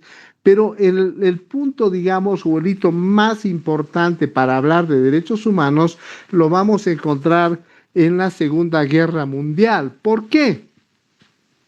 Porque miren, colegas, la Segunda Guerra Mundial ha sido un hecho tan grave y tan profundamente histórico y social, porque ha reflejado las peores carencias y falencias de la moral humana, particularmente de los estados que han entrado en guerra. ¿Por qué? Porque en la Segunda Guerra Mundial, colegas, se han cometido los crímenes más graves contra la humanidad. Se han cometido los crímenes más atroces contra la humanidad. Porque además, a diferencia de la Primera Guerra Mundial, en la Segunda Guerra Mundial se han estrenado lo que se llaman las armas de destrucción masiva. No se olviden de las bombas de Nagasaki, Hiroshima. Una bomba, un misil, etcétera, no va a distinguir y discriminar entre qué es objetivo militar o no. Una bomba va a matar absolutamente a todas las personas. Personas que nada tienen que ver con la guerra, niños, niñas, mujeres. Estamos viendo lo que pasa hoy por hoy en la Franja de Gaza. Estamos viendo la cantidad de niños que están muriendo precisamente por los misiles, etcétera. Estamos viendo otro tanto de niños, niñas que mueren de hambre. Estamos viendo que a pesar de cientos de años que han pasado, cómo el ser humano sigue siendo absolutamente el ser más inmoral del planeta Tierra y cómo no ha aprendido de estas guerras y sigue utilizando estas armas y sigue utilizando la guerra y sigue utilizando una vulneración masiva, sistemática de derechos, sigue matando, etcétera, como si no hubiese pasado nada en la historia de la humanidad. Entonces, hoy por hoy vemos que sigue, ¿no? Pero cómo han nacido, precisamente los hemos ubicado aquí en cómo ha nacido esta doctrina y esta teoría y los tratados internacionales, ¿no? Entonces, en la Segunda Guerra Mundial se han cometido estos graves crímenes contra la humanidad, con una pérdida social, económica impresionante, ciudades absolutamente destruidas, y un montón de gente, millones y millones de personas muertas. Miren, solamente por poner algunos datos, ¿no? Millones de personas murieron, dice, millones más quedaron sin hogar o morían de hambre. El coste humano de la guerra recayó principalmente sobre la Unión de Repúblicas Socialistas Soviéticas, tanto de la URSS de ese entonces, ¿no? Cuyas bajas entre personal militar y población civil se cree que superaron los 27 millones. Las víctimas militares y civiles de los aliados fueron 44 millones, en tanto que las de las potencias del eje fueron 11 millones. El número de muertos de ambos bandos en Europa ascendió a 19 millones y las víctimas de la guerra contra Japón llegaron a 6 millones.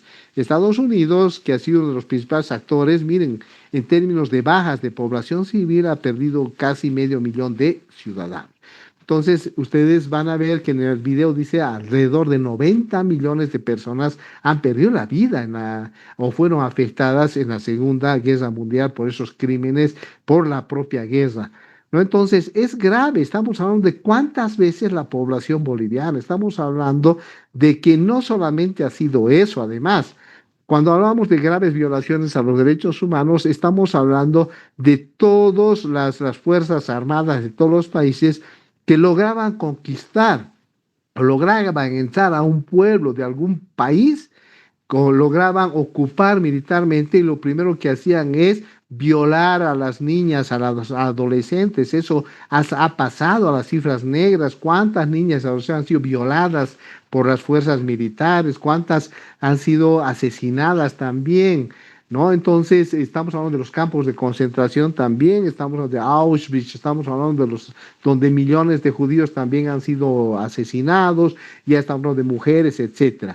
Entonces, ese es un punto de inflexión importante, la Segunda Guerra Mundial, porque además de cometer estos hechos, los propios estados luego de la Segunda Guerra Mundial, atezados, ven lo que había pasado, las consecuencias de la guerra, porque un montón de gente llega con traumas luego de la Segunda Guerra Mundial, mucha gente sin manos y pies desmembrados, mutilados, y ahí vienen también las consecuencias.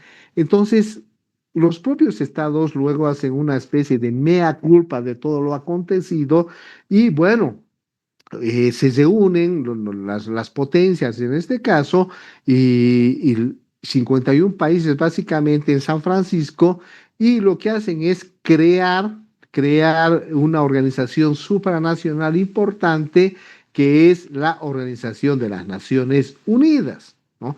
Y además, una de las principales tareas de la Organización de las Naciones Unidas es lograr la paz mundial y que no ocurra nunca más lo que había ocurrido en la Segunda Guerra Mundial. Y vemos hoy por hoy que a pesar de la Asamblea General de las Naciones Unidas que empieza a lanzar comunicados, pronunciamientos, llamar a la reflexión a Israel, llamar a la reflexión, etcétera, igual no hay eco en este clamor que tiene Antonio Guterres, por ejemplo, como secretario general de las Naciones Unidas, que está prácticamente suplicando al primer ministro de Israel que cese las hostilidades en la Franja de Gaza. Entonces, como vemos, no se ha logrado realmente lograr esa paz mundial añorada luego de la Segunda Guerra Mundial y cuya labor también de seguridad es de las Naciones Unidas. Entonces, es un punto importante la Segunda Guerra Mundial. Entonces, la Declaración Universal de los Derechos Humanos, aquí no está, no hemos puesto. Ok, muy bien. Entonces, miren, se crea la Organización de las Naciones Unidas, pero además se crea un grupo de trabajo encabezado, y ustedes lo han visto en el video, por doña Eleanor Roosevelt, la esposa del presidente de Estados Unidos. Ella estaba a la cabeza con todo un grupo donde ellas, en la que ellas y ellos también empiezan a construir un conjunto de derechos, 30 derechos para ser más específico, mínimos, además, 30 derechos básicos que todos los estados deberían respetar, proteger y garantizar, ¿no? Entonces, es un documento que tiene una historia y una carga moral importante por lo que les comentaba de la Segunda Guerra Mundial y los crímenes contra la humanidad, y por eso es que te dice que la Declaración Universal de los Derechos Humanos tiene una historia importante porque es el mínimo común que deberían respetar todos los derechos en ese momento, luego de la Segunda Guerra Mundial. No tenía un valor estrictamente vinculante y jurídico en su nacimiento, eso también es importante, sino más bien esa carga histórica y moral sobre la cual debería asentarse, o al menos todos los estados deberían respetar esos mínimos derechos en relación a todos los estantes y habitantes, ¿no? Entonces, miren, a partir, bueno, primero que el 10 de diciembre de 1948 se proclama la Declaración Universal de los Derechos Humanos y es un hito histórico para la humanidad. ¿Por qué? Porque es el primer instrumento reconocido en materia de derechos humanos, reconocido por todos los estados, aunque no tenían carácter vinculante inicialmente. 10 de diciembre de 1948. Y hoy por hoy, como ustedes saben, todos los 10 de diciembre de todos los años se conmemora y se recuerda el Día de los Derechos Humanos, precisamente porque ese día se ha proclamado la Declaración Universal de los Derechos Humanos. Ahora sí entramos ya a definir un poco más y a conceptualizar lo que son los derechos humanos, o al menos entender la lógica de los derechos humanos. Aquí les voy a pedir muchísima atención. Miren, entonces la Declaración Universal es el inicio de lo que se conoce como el derecho internacional de los derechos humanos. Ese es un primer elemento. Miren, para la perspectiva, para la visión del derecho internacional de los derechos humanos, desde la Declaración Universal de los Derechos Humanos, va construyéndose un conjunto de tratados, van construyéndose un conjunto de pactos, declaraciones, convenciones, sea de las Naciones Unidas y sea también del sistema interamericano, ¿no?, que se va a llamar a la postre Derecho Internacional de los Derechos Humanos. Ahora bien, para esa perspectiva, ojo, para la perspectiva del derecho internacional de los derechos humanos, el sujeto activo internacional solo es el Estado. Colegas, escúchenme bien y grábense eso. Para la perspectiva del derecho internacional de los derechos humanos, el sujeto activo solo es el Estado, no las personas particulares. Y eso tiene que entenderse bien porque ahí va a radicar el entendimiento de cuándo se configura una violación a los derechos humanos y cuándo no. Y ese entendimiento es el entendimiento que tiene la jurisprudencia de la Corte, los tratados internacionales, en suma, todo el derecho internacional de los derechos humanos. Y eso les digo para que no se confunda con delitos, con faltas, con contravenciones que más bien hacen al ordenamiento jurídico interno de los estados. Entonces, para el derecho internacional de los derechos humanos, el único sujeto activo es el Estado. Eso tiene que estar claro. Ahora bien, colegas, el Estado es un ente abstracto. ¿Por qué? Porque nosotros no estamos tocando, no lo estamos viendo, etcétera, sino el Estado se expresa, se manifiesta. ¿Cómo se manifiesta el Estado? Perdón.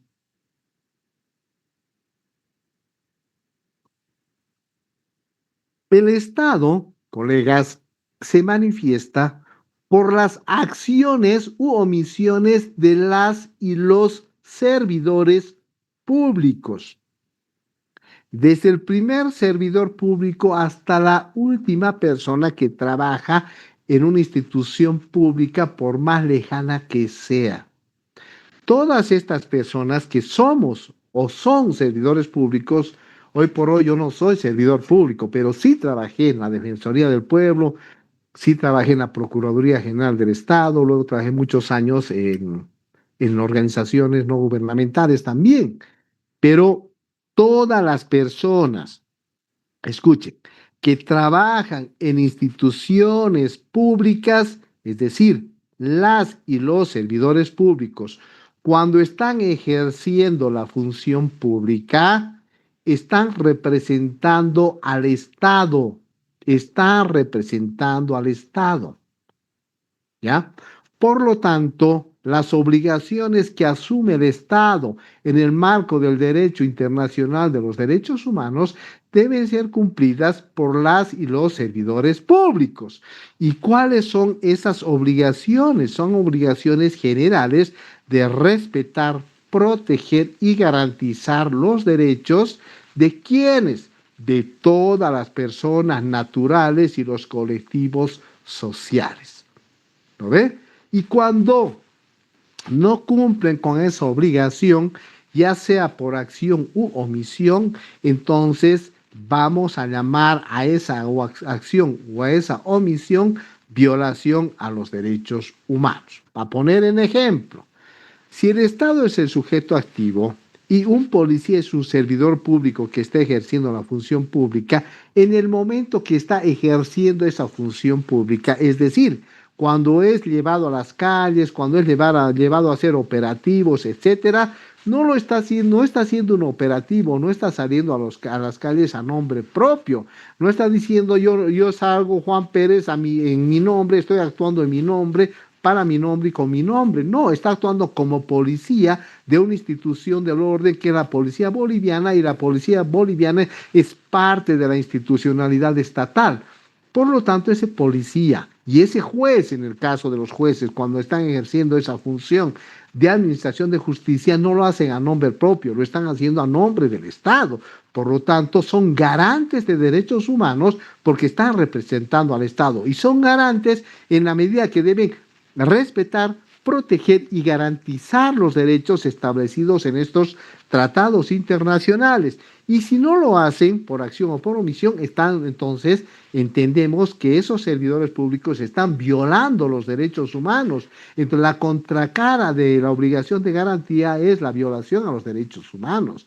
Entonces, ahí viene la configuración de una vulneración a los derechos humanos, el incumplimiento de un tratado internacional, y por lo tanto, a la postre, podría ese hecho o esa omisión causar responsabilidad internacional del Estado en estos mecanismos de protección, como es el caso o muchos casos que ha tenido Bolivia en su contra y que ya se han emitido, por ejemplo, la Corte Interamericana. Entre las últimas sentencias por violación a los derechos humanos del Estado boliviano tenemos varias, entre ellas está Angulo Lozada versus Bolivia, Blas Valencia versus Bolivia, Pacheco Tineo versus Bolivia, etcétera. Aquí vamos a una cosita más y luego vamos a empezar a debatir, o al menos a complementar. Entonces, se dice que hay vulneración a los derechos humanos por acción, cuando el servidor público o la servidora pública hace algo que no debe hacer, algo que está prohibido hacer, y por omisión, cuando ese servidor público no hace algo que está llamado por ley a hacer, que debe hacer. Ahí hacemos un pequeño alto. Adelante, alguien levantaba la mano. Creo que Gabriela. Así quería hacer referencia también a una de las sentencias, Flores Bedregal también, Flores Bedregal versus Bolivia, ¿verdad? También. Sí, Carlos Flores Bedregal versus Bolivia, y es por desaparición forzada. Luego vamos a ir, cuando vayamos explicando ya un poco más, avancemos en el tema, vamos a tocar muchas sentencias, porque la idea es no solamente hablar en abstracto, sino precisamente aterrizar en sentencias de la Corte Interamericana y también sentencias del Tribunal Constitucional. Eso ayuda a entender de mejor forma los derechos humanos. Comentarios hasta el momento.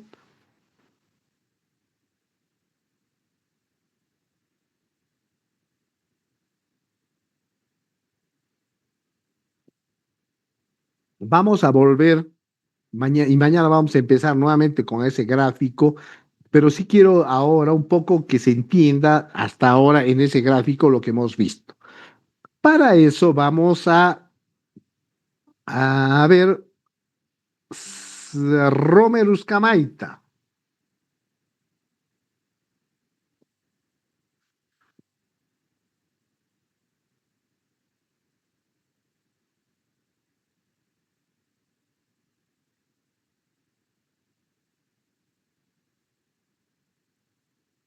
Bueno, Romerus Camaita prácticamente no está en clases.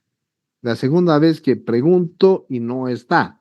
Por si acaso, el resto de las y los maestrantes son testigos. Javier Jauer. Doctor, buenas noches. A ver, solo un comentario. Usted hablaba del derecho internacional en cuanto a los derechos humanos y hacía referencia a que la acción o omisión por vulneración de derechos humanos que ejerce el Estado lo hace únicamente el servidor público. Así es. Bueno, que está en representación del Estado. Es por eso que se han creado estas instituciones, bueno, la Defensoría del Pueblo en este caso, que investigaría estas vulneraciones a los derechos humanos por parte del Estado, ¿no? Esto en el marco de sus atribuciones de la Ley 870. Entonces va en función a eso, ¿verdad? A lo que se refería en cuanto al derecho internacional de derechos humanos, tal vez. Buena pregunta. Miren, solamente la configuración de violación a los derechos humanos puede ser atribuida al Estado, no a las personas particulares, según lo que hemos visto, ¿no ve? Ahora bien, el ombudsman que ha sido creado en Suecia en 1809, es el antecedente institucional más próximo a lo que hoy tienen los estados como defensorías del pueblo, o se llama también defensor del ciudadano, procurador de derechos humanos, etc. Y tiene además una naturaleza sui generis, al igual, la Defensoría del Pueblo de Bolivia, al igual que sus pares de otros países. ¿Por qué sui generis? Porque si bien la Defensoría del Pueblo, escuchen, hace a la estructura del Estado, es una institución del Estado, pero su tarea, según la ley, en este caso 870 creo que es, bueno, según su ley, siendo parte del Estado, debe defender a las personas en relación a la actividad administrativa de ese Estado. Es decir, se le está diciendo, usted, defensor del pueblo, debe defender los derechos humanos, como ha planteado el colega. Los derechos humanos de las personas en relación al poder abusivo del Estado. Esa es su naturaleza, y tiene razón el colega. Lo que hace la Defensoría del Pueblo es defender los derechos humanos de las personas en relación al poder administrativo, al poder del Estado. Por eso es que investiga. Y ahora mucho más, ¿por qué? Porque ahora, al margen de ser Defensoría del Pueblo, también es el Mecanismo Nacional de Prevención de la Tortura. Entonces se le ha dado mediante una ley y además mediante recomendaciones de los comités de las Naciones Unidas, se le ha dado una atribución también. ¿Por qué? Porque una de las críticas que hacían los propios mecanismos internacionales, además recomendaciones al Estado boliviano, es que el mecanismo nacional contra la tortura no puede depender de una institución pública, mucho menos del Ejecutivo. Si en su generalidad la vulneración a los derechos humanos viene del Estado, ¿cómo es que el Estado se convierte en juez y parte? No puede ser. Entonces, por eso es que al menos se trata de pasar a una entidad más adecuada, que la Defensoría del Pueblo, que siendo del Estado tiene que investigar hechos de vulneración producidos por el propio Estado, según su naturaleza jurídica de la Defensoría del Pueblo, me refiero, y como lo planteaba también el colega.